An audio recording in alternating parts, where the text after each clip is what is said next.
yo dije, pero las genealogías son bien importantes. Para los judíos lo eran, para nosotros debe serlo también, pero más para ellos. Un judío, cuando tú le ibas a exponer un mensaje sin genealogía, no te creían. Pero cuando tú le hablabas de la genealogía, que son las generaciones, ¿verdad?, anticipadas al que nació, ya con eso tú le tenías la atención, tú le llamabas la atención.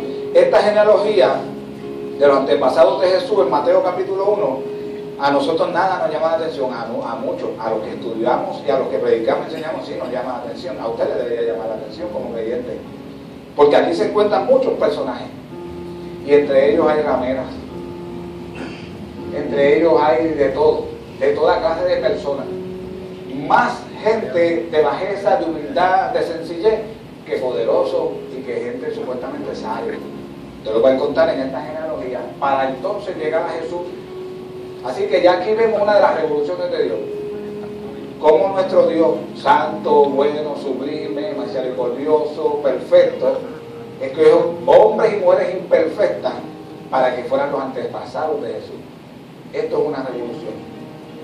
Si fuera el ser humano, nosotros terrenalmente empezamos, si queremos buscar un linaje para alguien, lo empezamos buscando, tú sabes, de la realeza, de gente importante, entre comillas, para los humanos, las personas de este mundo, porque para Dios todo el mundo es importante, pero aquí nosotros lo hacemos por categorías, todos lo categorizamos, muchas categorías, y esta es clase media, esta es clase baja, esta es clase esto, y eso no está en la Biblia, eso está en la mente humana nada más, aquí en la metodología nuestra, de los seres humanos aquí en la tierra.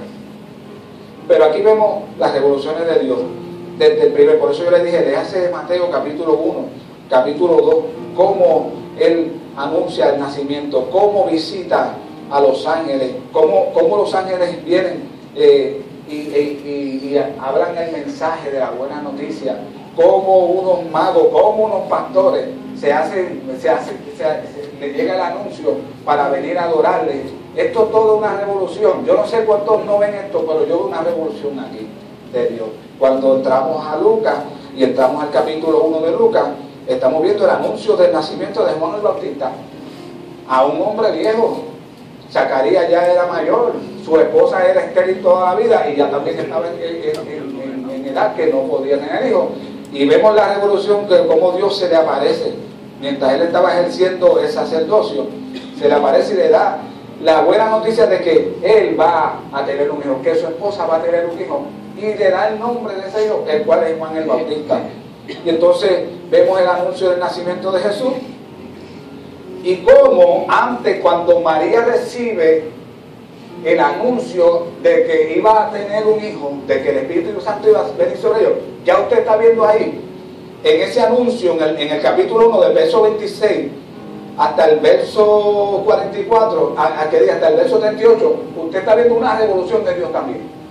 Algo inusual, algo no común, algo que no cuadra, algo que la mente de nosotros no la podemos digerir, no podemos aceptarlo. Una virgen que se le aparece un ángel y recibe ese anuncio que vas a tener un hijo. Y ella muy turbada y asustada, comprometida con un hombre que ya está haciendo los preparativos por un año para casarse con ella, dice, ¿cómo esto va a ser si yo no conozco varón? Yo soy virgen, yo nunca he estado con un hombre. Y él dice, no, estate tranquila, de eso no se va a encargar, porque el Espíritu Santo vendrá sobre ti y el poder del Altísimo te cubrirá con su sombra. Por lo tanto, el bebé que nacerá será santo y será llamado Hijo de Dios. Pero entonces ella recibe ese anuncio. Pero hace 6 meses su parienta Elizabeth está embarazada y ella no lo sabía. Vivían lejos, vivían a una gran distancia de días para llegar hacia allá, y ella no lo sabía. Ya Zacarías había recibido la revelación, ya estaba mudo, ya Elizabeth estaba embarazada también, y ella recibe y dice, pero tu pariente Elizabeth, ¿te acuerdas? La que siempre han llamado estéril, ella también está embarazada y va a tener un hijo, y ese va a ser grande delante de Dios, porque preparará el camino por el que Él va a venir caminando. Aleluya. ¿No le suenan estas revoluciones de Dios? A lo descomunal. Nosotros no hemos dejado de servirle a un Dios de revoluciones, ¿saben? Yo no sé cuántos dicen amén en esta mañana, pero yo creo en un Dios que todavía usa sus revoluciones para hacer cosas maravillosas en la vida de nosotros, para hacer cosas en los hogares, para hacer cosas en nuestro contorno, en nuestra vida actualmente. Él usa sus revoluciones. Amén. Y nosotros a veces en nuestra mente carnal y humana, cuando empezamos a racionalizar, dice, ¿cómo será esto? ¿Cómo se va a dar esto? Pues déjame decirte, eso se va a dar con las revoluciones de Dios. Eso se va a dar con los milagros portentosos, revolucionarios de Dios. Porque hay cosas que van a surgir en nuestra vida solo por las revoluciones de Dios. Hay cosas que no van a surgir en nuestra vida por nosotros mismos, por nuestros talentos, dones, intelectos, cosas así. No, hay cosas que van a suceder en nuestra vida por las revoluciones de Dios. Es decir, por las intervenciones sobrenaturales de Dios. Únicamente por eso. Y yo le voy a decir algo más. Caminar una vida que agrada a Dios, caminar en una vida que agrada a Dios, esto no viene de nosotros, esto no puede ser concebido por nosotros, esto viene del poder y la gracia de Dios, es decir, de una revolución de Dios en nuestra vida, que se nos mete por dentro y nos pone el anhelo y el deseo de agradarle y de caminar como Él quiere que caminemos. Aleluya. El hombre carnal, dice Pablo, no puede entender las cosas del Espíritu, las cosas de Dios, porque se han de discernir espiritualmente. Y cabe mencionar que fue ejemplar. Cuando usted lee Lucas 1 del 26 al 37, usted ve una actitud ejemplar de sencillez, de humildad con que María recibió el mensaje que Dios le había, que recibió ese mensaje que, por cierto, iba a transformar la vida de ella. Su vida iba a cambiar por completo. Bueno, hasta el día de hoy le están llamando favorecida, bienaventurada. Otros se han ido al extremo de ponerla como la intermediaria entre Dios y los hombres, y eso es un error que no está en la Biblia. Eso no está en la Biblia. El único medio por el cual los hombres son salvos es a través de Jesucristo. En ningún otro hay salvación, porque hay un solo Dios y un solo mediador entre Dios y los hombres, y ese es Jesucristo. No se puede poner otro fundamento. Él mismo dijo: yo soy el camino, yo soy la verdad, yo soy la vida, nadie va al Padre si no es por mí. Amén. Es bíblico. En ningún otro hay salvación. Fue Jesús el que se puso en la brecha entre Dios y los hombres. Cuando el hombre falla, es separado de Dios. Todos pecamos y fuimos destituidos de la gloria de Dios. Y había un gran abismo que separaba al hombre de Dios, un gran abismo. Y el hombre no podía llegar, y trató por las buenas obras y trató por muchas cosas, pero no podía llegar a Dios. Jesús en la cruz del Calvario, al morir, al derramar toda su sangre, al levantarse entre los muertos, al permitir que en su muerte el velo del templo se rasgara en dos, entonces fue que volvió a poner el puente que nos unía a Dios, y solo a través de él es que el hombre vuelve a ser salvo y a tener comunión con el Señor. Amén. Aleluya. Ahí llega la paz de Dios con nosotros. Pero la vida de María cambió drásticamente, radicalmente, cuando llegó el mensaje de Dios para su vida. Y él dijo: Señor, permite que nuestras vidas, cuando tu mensaje diariamente llegue a nuestra vida a través de tu palabra, a través de una prédica, a través de lo que enseñamos los viernes aquí en la iglesia, permite que ese mensaje produzca cambios radicales en nuestra vida.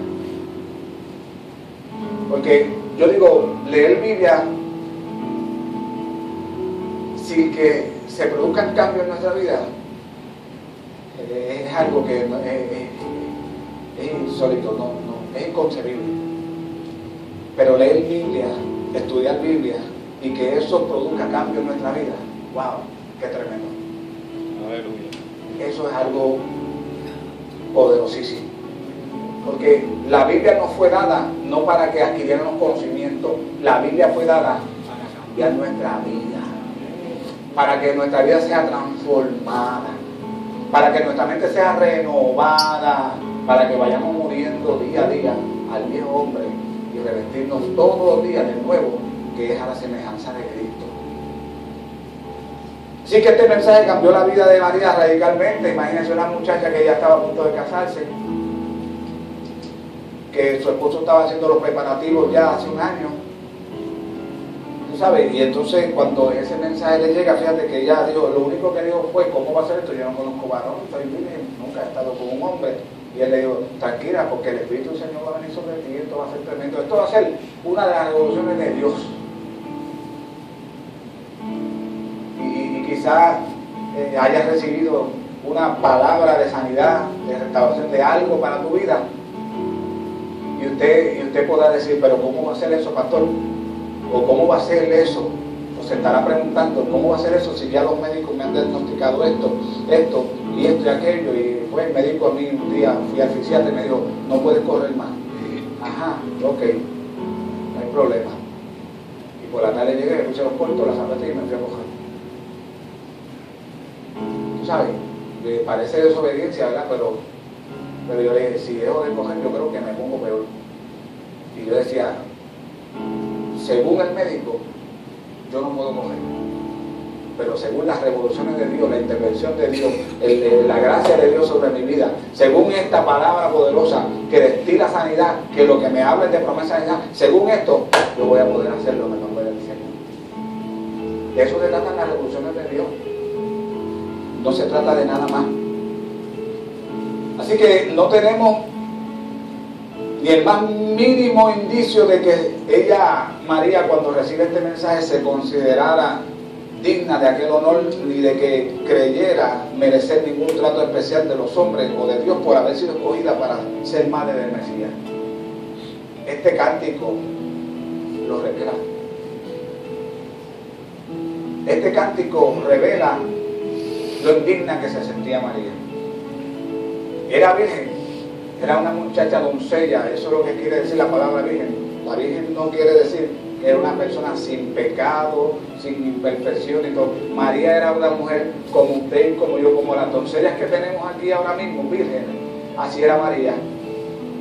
La diferencia fue que un día recibió el mensaje de Dios, de parte de Dios, un ángel le decía, tú vas a ser favorecida. ¿Por qué? Porque en tu vientre va a ser criado y va a ser formado el Hijo de Dios. Y ella dijo, wow, ¿cómo va a ser posible eso? Se sintió indigna. Era una doncella como ustedes.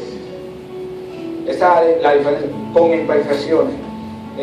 Todavía separada de Dios porque Cristo no había muerto. Sin embargo, la gracia de Dios fue sobre ella, como ha sido sobre nosotros, que éramos indignos y que nos estamos haciendo barbaridades y cosas y estamos lejos de Dios. Sin embargo, Dios en su gracia se nos acercó y nos hizo la gran invitación para la salvación y para que nuestros pecados fueran perdonados y que un día disfrutemos una eternidad con Él. Eso es gracia del Señor. El Señor, nosotros también hemos sido favorecidos. Aleluya. A nosotros también nos pueden llamar bienaventurados. Sí, porque bienaventurado es el hombre que teme a Jehová y que confía en el Señor. Y bienaventurada es la mujer que teme al Señor y que confía en el Señor. Así que a nosotros también nos pueden decir bienaventurados. Amén. Dichoso, dichosa, cada uno de ustedes, cada una de ustedes puede ser llamada igual como fue llamada María. Y ella, no hay ningún mínimo indicio de que ella haya dicho, wow, qué bueno, el Señor me escogió a mí porque como yo soy María, como yo soy perfecta, como yo soy santurrona, como esto, el que tal así piensa, está en un error totalmente. Yo me paro aquí todas las veces que me paro sabiendo que yo era indigno de este ministerio, de ser llamado al ministerio pastoral.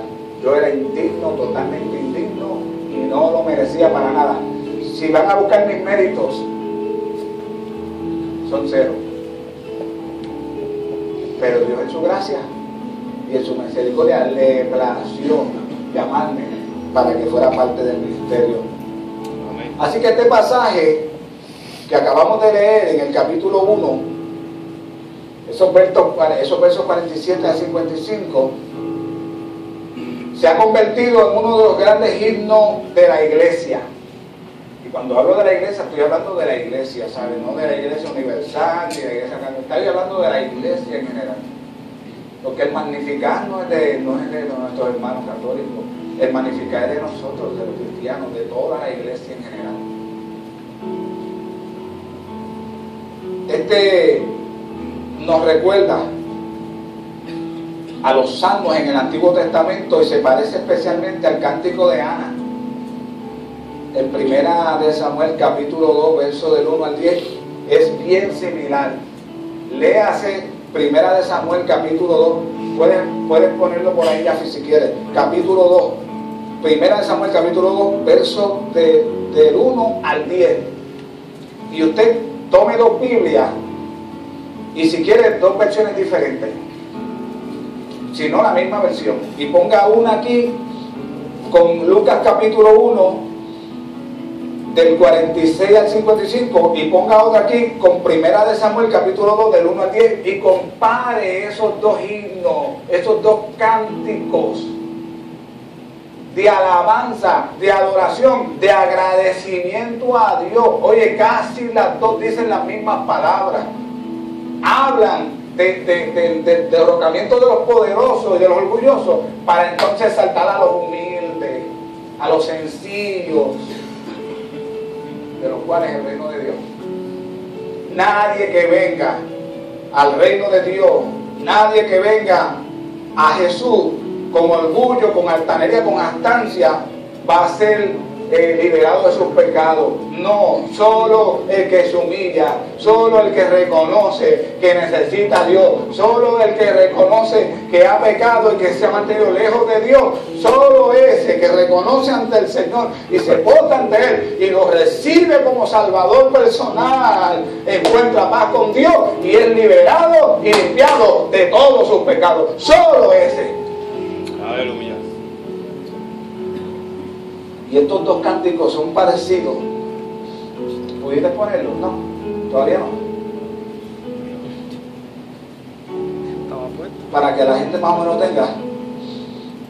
Y alguien ha dicho, y fue uno de los filósofos, y unos piensan que fue Sócrates o Platón, pero dijo que la religión es el opio del pueblo. Es decir, lo que mantiene el pueblo dañado, tú sabes, que daña a los pueblos.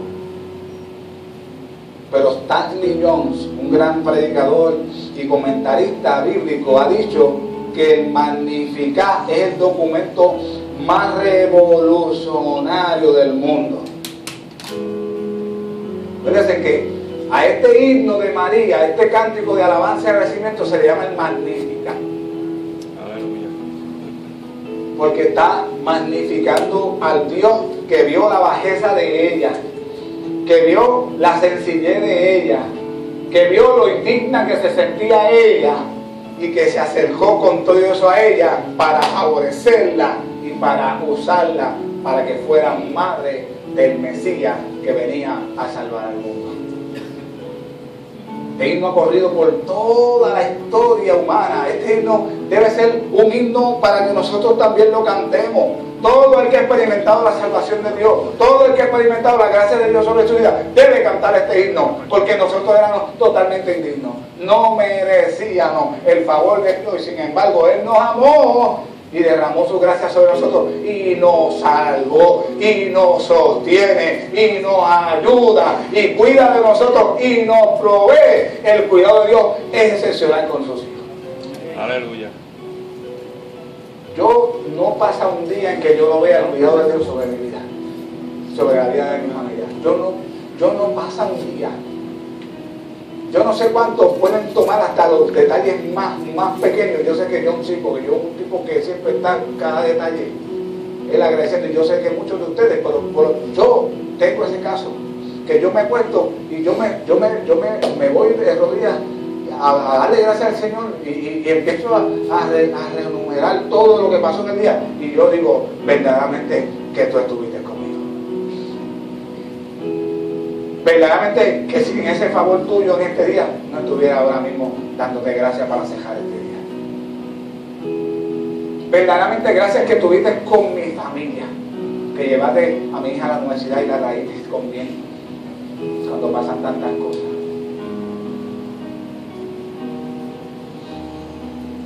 Y este Magnificat es el documento más revolucionario del mundo.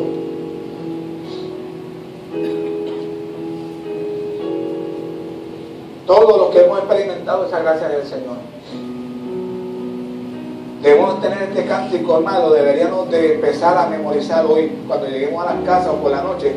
Empiece a leer este Magnificat y memoríceselo.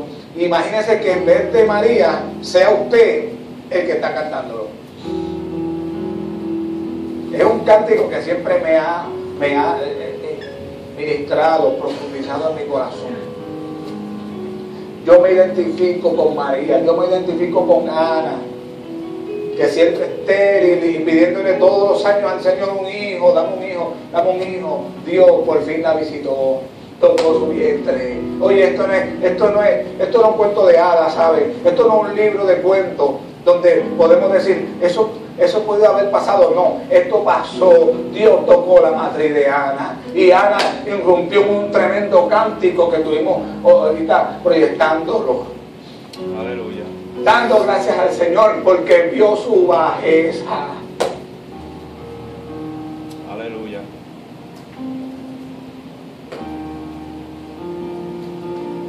Ojalá todos podamos diariamente mostrarnos a los pies del Señor y dándole gracias porque Él vio nuestra bajeza, porque vio nuestra ruina, porque vio nuestra confusión, porque vio nuestro alejamiento de Él, porque vio nuestra indiferencia sobre Él, porque nos vio sumergidos en algún fango de pecado como vicio, etcétera.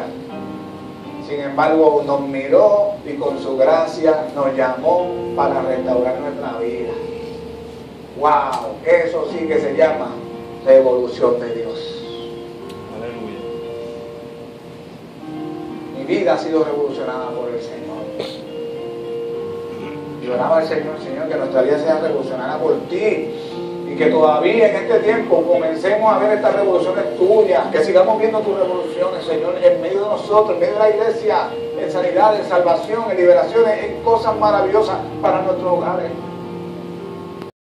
Así que este cántico habla de 3 de las revoluciones de Dios, que pueden ser más, pero habla de 3. De la primera, María dice que ha dispersado a los arrogantes con todos sus proyectos. Y esto lo podemos llamar la revolución moral. El Evangelio es la muerte del orgullo. ¿Usted sabía eso? Todo el que conoce y experimenta la gracia de Dios a través del Evangelio muere prácticamente al orgullo.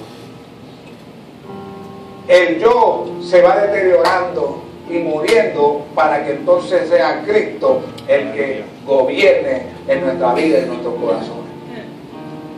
Siempre ese yo nos acompaña en toda la vida, porque yo, y entonces estamos en el yo. ¿Se acuerdan del yo? ¿Cuántos jugaron con yo? Yo jugué con yo. Nunca fui un experto, pero lo tiraba y volvía, lo tiraba y volvía hasta que de momento no volvía. Tenía que volver otra vez. Había unos amigos míos y cómo hacían eso, yo nunca supe. Tenían una destreza para eso. Me tiraban por aquí, y volvía otra vez. Yo digo, wow, ¿cómo ellos hacen esto? Pero yo nunca pude. Traté y cogí golpe. Que dije, no. Como cuando salieron los chaquitos, ¿se acuerdan de los chacos? Que mucho guille de Brulí nos dio a todos nosotros. No me digan que usted no dio un guille de Brulí, a mí me dio. Compré los chacos, eso. Ay, Dios mío.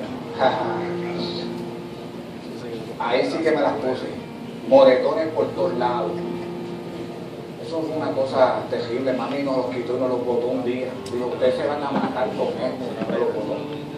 Se van a matar. Entonces nosotros cogíamos palos, los partíamos en unas caderitas y los hacíamos en casa. Ya tú sabes. Y mami hacía unas enredadas de nuevo y nos las botaba de nuevo.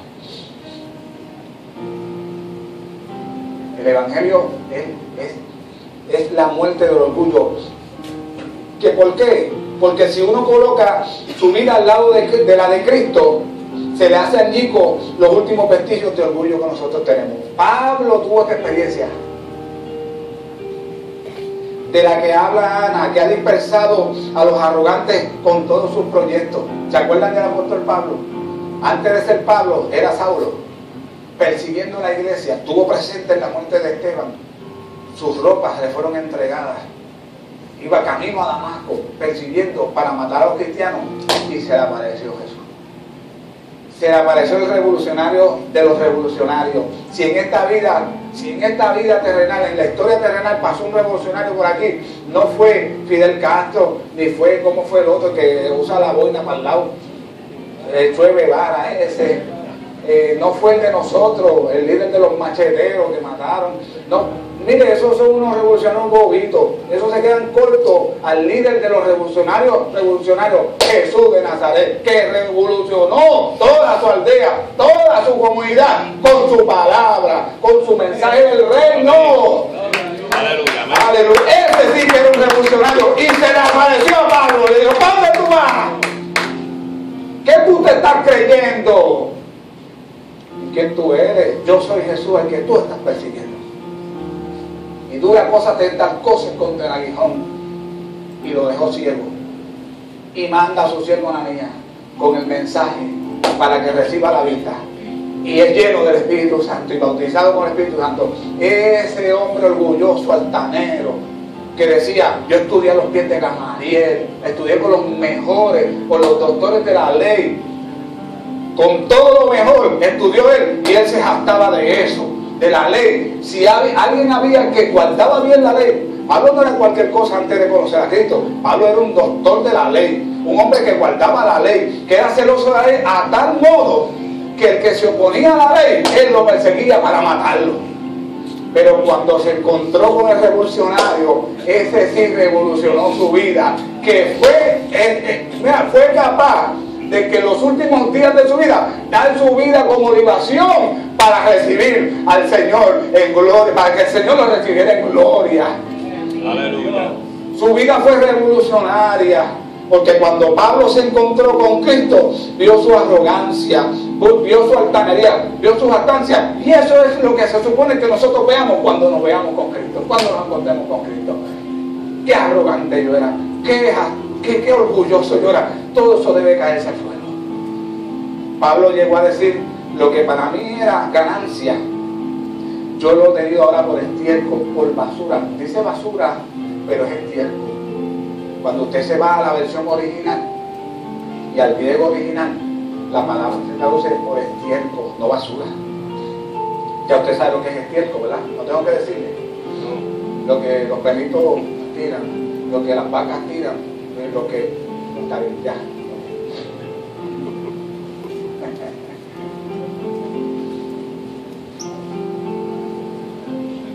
Un hombre como ese, decir, de ahora en adelante a mí nadie me cause modestia, porque ahora yo llevo en mi cuerpo las marcas del Señor Jesucristo. Un hombre que yo voy a decir, no sé qué escoger, si irme con el Señor o quedarme. Verdaderamente quedarme sería mejor, porque sería para beneficio de la obra, pero si irme con el Señor sería muchísimo mejor. Un hombre que yo voy a decir, ya para mí el vivir es Cristo y el morir es ganancia. Ya yo no vivo yo, ahora vive Cristo en mí. Lo que antes para mí era algo, ya no es, ahora es el tiempo, ahora es basura. Pero eso sucedió cuando se encontró con el revolucionario Jesucristo. Y a veces le sucede a uno algo que arroja una brillante y reveladora luz, que lo descubre su vergüenza. Y O. Henry, un comentarista y escritor, cuenta en una historia corta lo que le pasó a un chico que se había criado en una aldeíta sencilla y humilde. Y en la escuelita se solía sentar al lado de una chica porque se gustaban, ¿sabes? Se gustaban. Y entonces él, si la nena se sentaba aquí, él se sentaba acá. ¿Será algo parecido a nuestro? No, a nuestros jóvenes, sí. Bueno, yo me siento acá. Si se da, pues él acostumbraba a eso, porque se gustaban.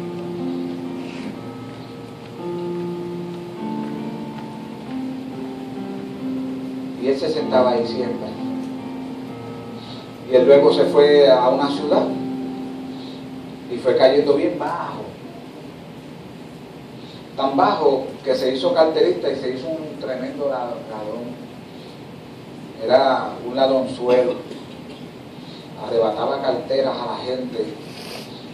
Un día le dio un tirón a una anciana y le salió todo bien. Y dijo, wow, me va bien en este proyecto, me va bien en esta profesión. Se le dio todo y se sentía satisfecho con lo que estaba haciendo, pero entonces vio bajar por la calle a la chica que había sido su compañerita, que se había gustado tanto, Salud, que irradiaba el encanto de la inocencia. Cuando él la ve venir, ella irradiaba esa misma inocencia que irradiaba antes, y cuando él la vio venir, wow, se vio a sí mismo y tal como era indigno y despreciable y ardiendo de vergüenza, apoyó la cabeza en el hierro frío de estas lámparas, de estos postes que hay en la calle, y se dijo, Dios mío, quisiera morirme. Se había visto a sí mismo. Cuando él vio la inocencia de esta chica que había sido su compañera y se vio a sí mismo lo ladrón que se había convertido, lo carterista, lo bajo que había caído, él sintió vergüenza y sintió deseó morirse. Y Cristo hace que nos veamos a nosotros mismos también. Cuando nosotros venimos a Cristo, a veces nosotros creemos que todo va a ser bizcocho y mantecado juntos. Pero yo descubrí que eso no era así. Y no pretendo desalentarte, porque cuando yo llegué a Cristo, me puse frente a Cristo, empecé a ver mi bajeza, mi indignidad, mi vergüenza, la necesidad que yo tenía de un Salvador. Se supone que el perdido, cuando vea a Cristo, cuando se encuentre con Cristo, vea su bajeza, vea la necesidad que tiene de un Salvador. Y Cristo hace eso con nosotros. Se nos para de frente y nosotros cuando lo vemos empezamos a decir, wow, qué impuro soy, qué falso soy, qué hipócrita soy. Se supone que eso sea lo que suceda cuando Cristo está en nuestra vida. Y dejemos la arrogancia. Y echemos a un lado el orgullo, porque encontrarse con Cristo es darle muerte a ese orgullo, a esos vestigios de arrogancia que a veces tenemos, creyéndonos la única Coca-Cola del desierto.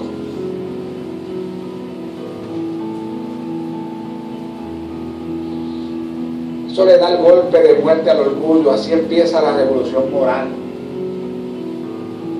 María sabía esto y dijo, ha dispersado a los arrogantes con todos sus proyectos, porque María sabía que si ella se comparaba con otras, quién sabe si ella quedaba descalificada y otras podían ser más preferidas y favorecidas para tener ese cargo de llevar al Mesías en su vientre. María lo sabía.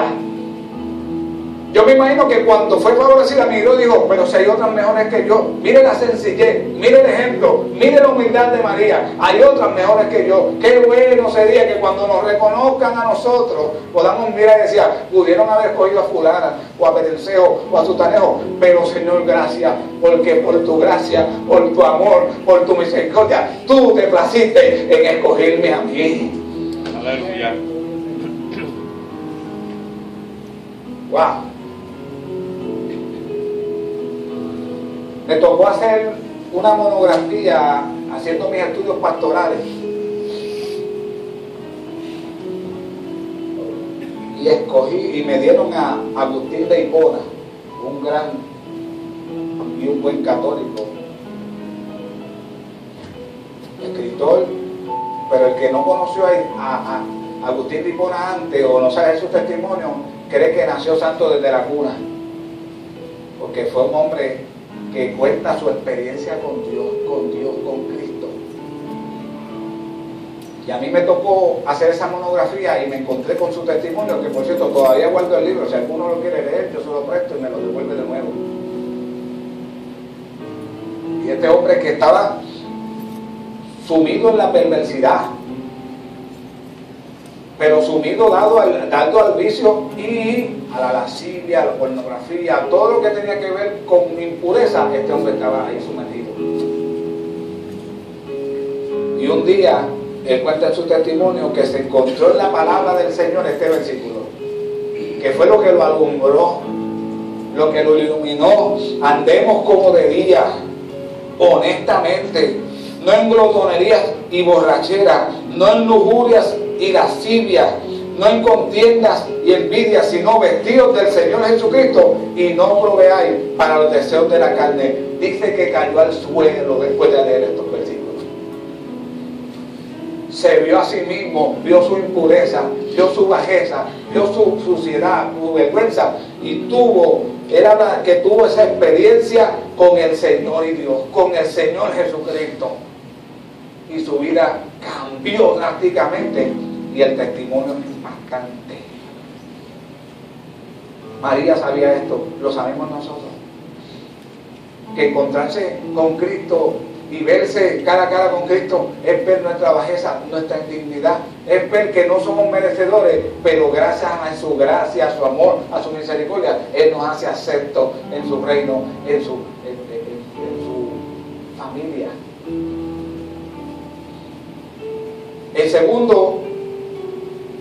La segunda revolución que podemos encontrar en estos versos es que María dice que ha arrojado de sus tronos a los poderosos y ha exaltado a los humildes. Si vemos la Biblia desde el Antiguo Testamento hasta el Nuevo al final, estamos viendo a un Dios revolucionario con esto. Y la humildad no la vaya usted a confundir. No es andar humilde, es no hablar con la cabeza abajo y eso no es ser humilde, ¿sabe? Denme perdón. A veces quedamos bien sorprendidos. La humildad es mucho más que eso. La humildad es reconocer en todo momento que no somos merecedores ni dignos de merecer lo que nos llega.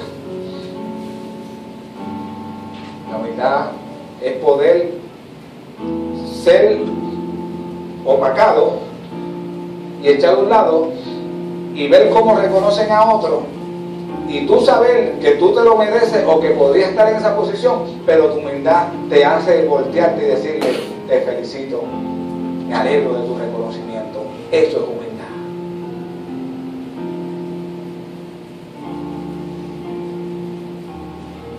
Esa es la clase de humildad que el Señor está buscando. Vemos a una María que después de recibir el mensaje, ¿qué fue lo que dijo? Que se hágase con su sierva como usted quiera. O sea, que se haga lo que quiera. Y entonces, si llega a ser otra, dice: oye, pero esto me va a traer problemas con José.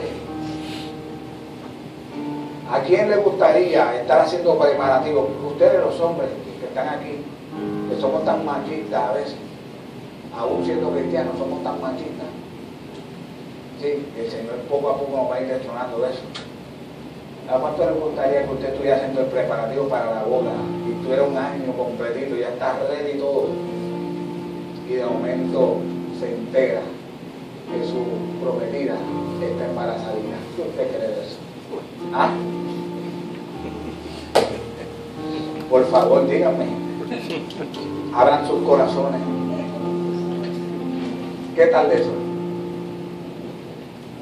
¿Ah? María dijo: yo soy tu sierva, hágase como usted. Y entonces nos dijo, wow, esto me va a traer problemas como usted. Y la gente, y más en Puerto Rico, que no quiero decirlo, pero este es el país que más le encanta el chisme y el bochinche. Los programas de chisme y bochinche están número 1.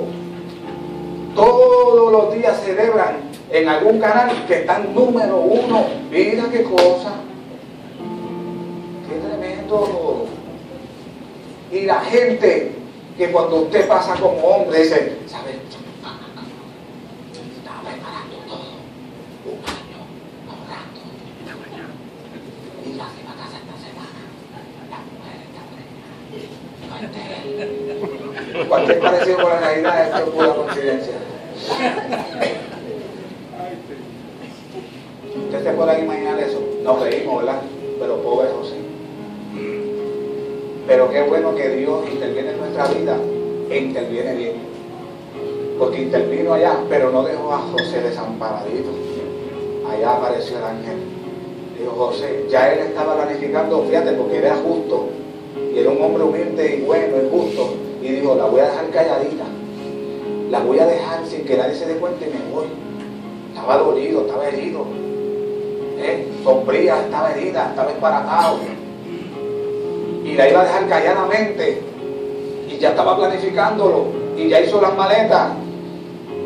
¿Por qué? Porque si José la exponía, ¿sabe lo que pasaba? Tenían que apedrear a María.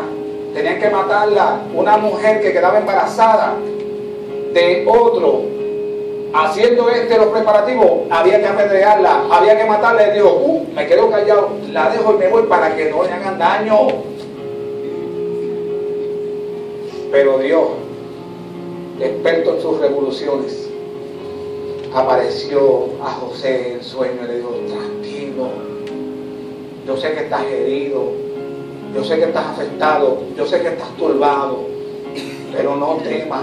No te preocupes por escoger a María como tu mujer, porque lo que ella lleva no es algo común y corriente, no es un niño común, no es un niño cualquiera, es el Salvador del mundo, es el Mesías que viene a alumbrar a una novedad completa. No tengan miedo. Oye, y fue reconfortado y fue y se casó con María. Aleluya.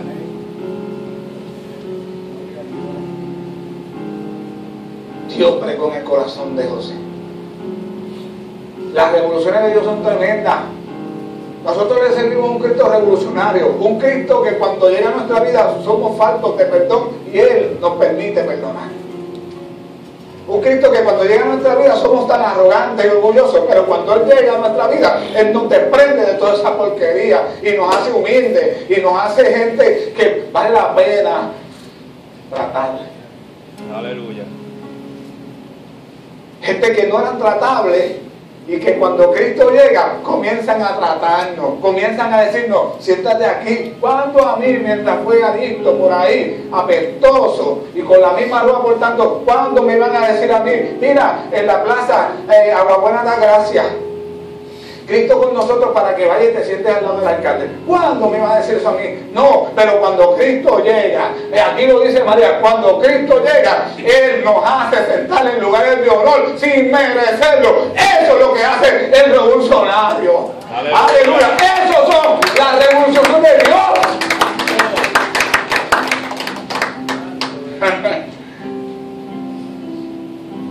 Aleluya.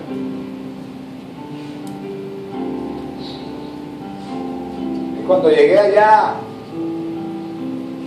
estoy abierto de esas piernas, mi esposa me las curó después, ¿verdad? Hay unas llagas en esas piernas y unas cosas tan terribles y todas las manos, que ella se dio la tarea de cuando regresamos, me compró unas cremas y unas cuestiones, ¿verdad? Y fueron blanqueando, oye, todos los días ella con su amor y las piernitas.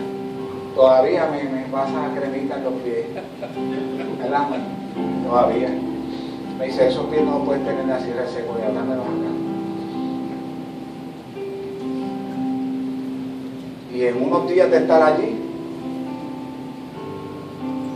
que llego, insignificante, un hombre destruido, solo. A los 2 o 3 meses, José, toma ese gabán, póntelo, que mañana vamos a una cena. Oh, cena llena de que para donde yo no soy digno de eso. Sí, vas con los líderes grandes de aquí, te van a sentar allí en una mesa y hay otras mesas, y allí están los políticos de la ciudad y todo eso. Y yo, sí, tú vas con ellos. Y me senté allí y allí le tiré una foto. Me tiré una foto en Gabanadito y se la tiré a mi esposa y dije, con esto la conquisto de nuevo. Y se la tiré. Y le dije, mira quién está aquí. Virginia, se la enseñó a Virginia y Virginia me dijo, ¿quién es ese? Y pensó que era un nuevo novio. Me dijo, no, es el mismo. Dios lo está cambiando. Dios, a este hombre insignificante, a este hombre arrogante, a este hombre que era lo peor, supuestamente para la sociedad, lo cogió con su gracia y lo está transformando. Mira qué bonito está quedando. Aleluya. Esas son las revoluciones de Dios. Lo que Dios hace en nuestra vida son cosas bien maravillosas.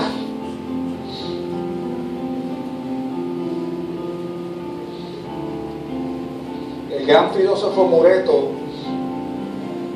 fue un ambulante de la Edad Media y era un filósofo, se convirtió luego en un filósofo y era tremendo filósofo y era un ambulante de la Edad Media y era bien pobre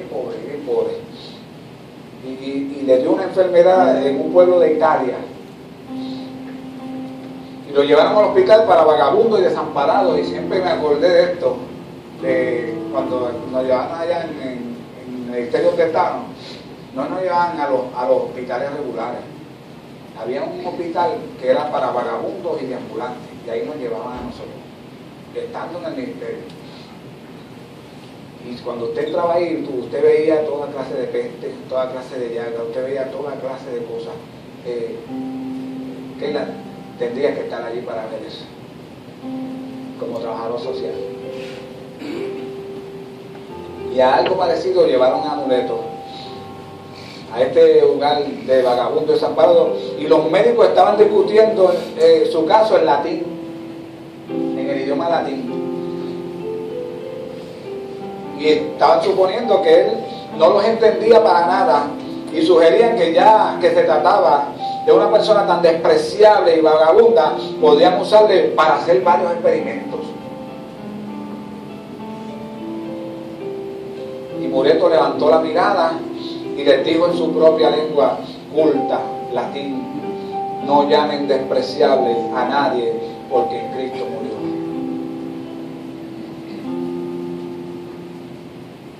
Y un día puede ser que nosotros hayamos sido unos despreciables y unos desamparados y gente muchas veces que nadie consideraba, pero Cristo murió por nosotros. Y al morir por nosotros, wow, eso cambió todo el panorama. Nuestra vida cambió radicalmente y aún sigue cambiando mientras estemos aquí en la tierra. Así que cuando nos damos cuenta de lo que Cristo hizo por todas las personas, ya no queda ninguna a que podamos considerar despreciable. Las categorías sociales desaparecen, porque todos los que habéis sido bautizados en Cristo, dijo Pablo, de Cristo estáis revestidos, y ya no hay judío ni griego, no hay esclavo ni libre, no hay varón ni mujer, porque todos vosotros sois uno en Cristo Jesús. Gálatas 3, 27 al 28. María dijo, Él ha arrojado de sus tronos a los poderosos y ha exaltado a los humildes. La sociedad tiene categorías. La sociedad en la que estamos viviendo tiene categorías, se lo dije al principio. Este es de la clase media, este es de la clase pobre, este es de la clase alta. En los sitios de antes, en la iglesia, en el tiempo donde Pablo y Santiago, que lo habla bien claramente, Santiago es bien cauto en eso, donde, ¿qué pasaba en las iglesias? Que cuando llegaban pobres los sentaban atrás, y cuando llegaba uno, o sea, que lo presentían sabio y rico, le decían, ven por aquí, y lo sentaban al frente, en lugares supuestamente prominentes, donde se sientan los más importantes. Y es verdad, yo no sé a veces por qué usted se está sentando allá, tan lejos por allá sí están ellos porque están recuperándose, pero ¿sabes dónde se sientan los que Dios ya ha salvado, los que el Señor ha regenerado y los que el Señor los ha puesto en posición? Se sientan en los lugares al frente. ¿Tú sabes por qué? Porque aquí es donde Dios nos pone al frente. Una vez estábamos bien atrás, como la cola, pero el Señor viene y nos puso al frente, en lugares de honor. Y eso sucedía en la iglesia de Jerusalén en ese tiempo. Y Santiago fue enfático en eso, porque empezó a decir, ay de ustedes, los ricos, y empezó a hablarle a los ricos, y empezó a soltarle a los ricos. Y dijo, ay ustedes cuando venga un pobre lo sienten atrás, y un rico viene y empezó a hablarle a todos, y una exhortación bien drástica y fuerte a los ricos, que eran opresores, que dividían a la gente, porque la iglesia no puede ser así, dijo Santiago. No podemos practicar esta imparcialidad, porque Cristo nos hizo acepto a todos nosotros. Aquí ya no hay mujer ni hombre, no hay esclavo ni libre, no hay judío ni griego, porque si estamos en Cristo, todos somos uno en Cristo, todos somos importantes para el Señor, todos somos importantes para el Señor. La misma importancia que tiene uno, la tiene el otro. Aleluya.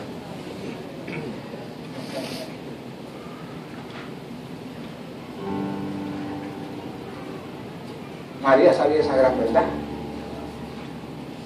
Nosotros la sabemos. Y por último, María dice que ha saciado a los hambrientos y ha despachado a los ricos con las manos vacías. Y esta es la revolución económica. Una sociedad no cristiana es una sociedad adquisitiva en la que cada cual va a acaparar todo lo que pueda. Y ya tengo un plasma de... ¿Cuánto es lo más grande que tiene un plasma? ¿Cuánto es? En la casa, los que pueden tener en la casa, ¿cuánto es lo más grande que trae pulgadas? 80. 80 es más que esto, o sí, más o menos. Eso es bastante. Grande. Me gustaría tenerlo en casa, pero no puede. Si me lo regalan, lo pongo. A ver el cine en casa, comiendo popcorn. Todo lo que da, ¿verdad? Pues la sociedad no cristiana es adquisitiva. Que cada cual va y acapara todo lo que pueda. Tengo uno de 80 y el viernes negro me amanezco. Viernes negro es Black Friday. En inglés yo creo que ustedes lo saben más, ¿verdad? Y me amanezco y estoy allí toda la noche y la madrugada para llevarme otro de 80 sin necesitarlo. No hace falta ya tienes eso en la sala y dos o tres más en los cuartos y quiero otro de 80. Es que si el año que viene, por si acaso, si se me daña se vuelven esta es la sociedad adquisitiva, no cristiana. Y una sociedad cristiana es aquella en la que nadie querría tener demasiado mientras otros tienen demasiado poco, en la que cada uno necesita tener solo para poder dar. Y cuando nosotros miramos la vida de los primeros cristianos, Yafi, proyéctame Hechos capítulo 2, versos 43 y 47, esto no es motivo de testificar y de gozo. Tú sabes, estamos hablando del magnificar, del cántico que María está exponiendo y está diciendo. Ahí, Katia, tú me lo guardas, te voy a llevar, émelo para acá. Tú sabes, estamos hablando de un cántico, de un himno, que una mujer que se sintió indigna, no merecedora, está diciendo lo que el Señor hizo con ella, el favor tan grande que recibió del Señor, siendo indigna, siendo merecedora. Tú sabes, Miri compartía conmigo los otros días y yo dije, Miri, dame acá eso. Y me le dije, como acá, llévame eso allá, guárdame eso. Tú sabes, porque, tú sabes, estoy tratando de decirle a la gente de la iglesia que hay que testificar. Ustedes fueron testigos de mi reconocimiento hace poco allá abajo, ¿verdad? La pista, ustedes fueron conmigo, celebraron conmigo. Y cada acontecimiento de usted, cada reconocimiento, cada sanidad, cada intervención de Dios, cuando Dios esté trabajando en su vida, cuando Dios esté trabajando en su matrimonio, hay que pararse aquí y decirlo: iglesia, esto es lo que Dios hizo y esto es lo que Dios hace. Aleluya. Me impactó mucho el testimonio de Mili y el testimonio de muchos compañeros de ella de trabajo, que aunque Dios sigue trabajando en la vida de Mili, sigue trabajando en su matrimonio, sigue trabajando en hogar, como está trabajando en la mía, como sigue trabajando en mi matrimonio, como sigue trabajando en la vida de mis hijos. Dios no ha terminado en la vida de mis hijos, ¿sabe? Mis hijos no los vean como perfectos y como intachables. No, Dios sigue trabajando en la vida de mis hijos. Pero mientras eso sucede, nosotros seguimos para adelante y confiando en que el Señor cumplirá su propósito en la vida de ellos y en la vida de cada uno de ustedes. Y una de las cosas que usted tiene que estar claro es que en la vida del pastor el Señor sigue trabajando. Y que nunca he pretendido presentarme ante ustedes como un pastor perfecto, santurrón, ni nada de eso. Siempre me he presentado como un hombre con defectos, con debilidades, con flaquezas y con imperfecciones. Y las he reconocido. Y me impactaba porque a mí decía que el alcalde le dijo: esta que ven aquí no es la misma que trabajaba en el municipio hace 5 años atrás. ¿Verdad? ¿Cuánto? 12. Ven para acá, mire. Sí, me corre. Tú sabes. Y mire, tiene que testificar, porque mire, tiene que testificar, tiene que soltar eso. Porque ella dio una buena respuesta. Y le dijo, una de las cosas dijo, ella lo va a decir: adiós. Es que Dios está en mi vida, ¿sabes? Cristo está en mi vida. Sí, testifícanos eso. Rápido, vente para acá que te vea todo el mundo, porque mire, fue reconocida como que. El municipio hace una elección de Sí, la foto cambia. escoger el empleado de todo el municipio completo de la Semana de la Ética, que es reconocer los valores que tenga un empleado, y todo el mundo espera ese momento, pues porque a ver quién recopila todo lo que conlleva ser un empleado, y yo jamás me lo merecía, porque yo dije hay otros mejores, y nunca en los 12 años yo me imaginaba que me iban a escoger. Y yo estaba enferma y no iba a ir, y todo el mundo: mira que tienes que ir. Pues fui. Me senté en una esquina y empiezan a leer la proclama esa que es bien larga, pero sin el nombre. Y entonces yo le digo a mi compañera: qué latoso es eso, ¿verdad? Porque hay que esperar que lean todo eso para después lo último decir el nombre. Y el alcalde empezó a decir palabras de la persona sin saber quién era, y palabras que yo decía en mi mente: nada más. Y después cuando él dice: y este empleado lo voy a reconocer porque lleva todo lo que conlleva un empleado ejemplar del municipio, y cuando leyó mi nombre yo me quedé sentada porque yo decía: yo. Y él: levántate, sí, tú. Y me levanté y él empezó a hablar de mí allí. Dijo que yo no era la misma que había empezado en el municipio hace 12 años. Y le dijo a los empleados: pregúntenle, porque... Y yo le dije: pues no me tienen que preguntar, yo te lo puedo decir. Y no soy una persona perfecta, como le dije allí, porque yo siempre digo que lo bueno ya lo hice, lo malo lo estoy haciendo, y lo difícil yo sé que Dios se encargará.